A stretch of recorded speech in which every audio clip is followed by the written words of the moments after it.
So kahit napakaliit nito is matibay ito. Matibay na kahoy ito. Kaya ito yung ating gagawin niya. Right mga kaulap. Hoy, nandito naman tayo sa saan pa nga ba? Dito tayo sa probinsya pa rin. So at tayo ay mamuha ng kahoy. So yan, nandito tayo sa gitna ng kakahuyan. Ito yung ating tinataniman. Ito yung ating tinabasan. Yan, medyo mahawa na yan. So yan yung mga na-vlog natin. Yung niyugan. Ayan, sa baba yan. O kulang pa yan, mga tanim na yan. Dahil hanggang ngayon nagtatabas pa rin tayo. Tatabas na rin na tayo. Kaya nililinisan muna natin yung lugar. Ayan, medyo matuod pa yan, pataas na yan. Hanggang dyan yung ating tataniman na niyug. So yan, abangan nyo pa rin yung ating pagtatanim ng niyug. So pero ang ating video ngayong araw na to is manguha tayo ng ganitong pupuyan or kahoy. O gagawa tayo ng cage. Gagawa tayo ng cage ng ating bila-bila, di ba? Kung nakita nyo, may inaalagaan tayo mga bila-bila.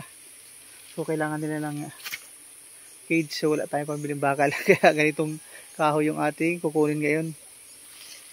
Ang tawag dito ay sa ata-ata. So puti na siya pero talagang kulay itim siya. Ito siya. Ito mga puno nito. Yan, puno ng ata-ata to. So kahit napakaliit nito is matibay ito. Matibay na kahoy ito. Kaya ito yung ating gagawin niya. Cage. Maliit lang naman yung gagawin natin cage. Kaya maliliit na kahoy lang yung kailangan natin. So yun, samahan niyo ako mga kaulap. Ating isa na ng mga video. So today, samahan niyo ako. At ayan na, kita na wala na kasi nandito yung ibang mga kahoy. Nagiinis tayo dito. Ayan, puro ata-ata na lang kasi natira dyan. Ayan, mga ata-ata na lang yan. Kasi tinira ko talaga yan nung naglinis ako. Kasi napakahalaga niyang ata-ata na yan. Napakatibay niyan. O kaya yung ganyan yung ating kukuhaan ngayon.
Ito masyadong malaki.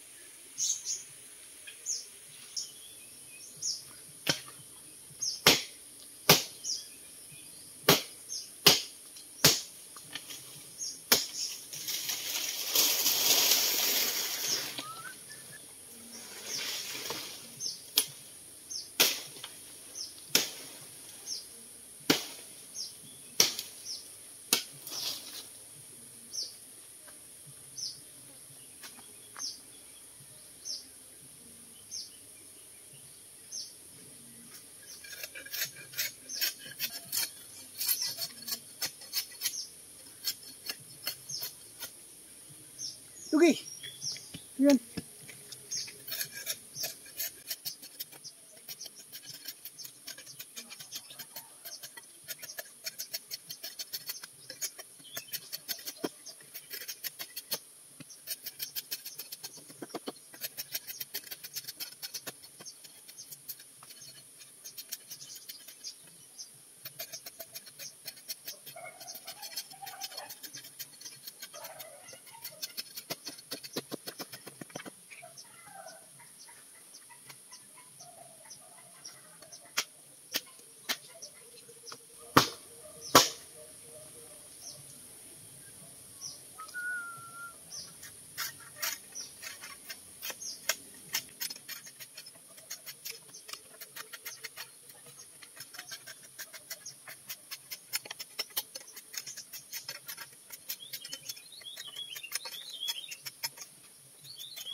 Kaya lang natin mga guys. Walang tingnan. Yung mga syempre pag-ibatan kaya sa mga pagkila. Ang sobrang pakit. Yung mga mitin. Kaya lang natin para hindi yung kapagkila niya. Ito ka namin ito sa ahon. Hindi mo na zero. Hindi na lang buli. Sa kapag dito. Ahon na ito. Kaya sige sa halos kaya natin alay. Kasi natin na. Hindi natin naruin.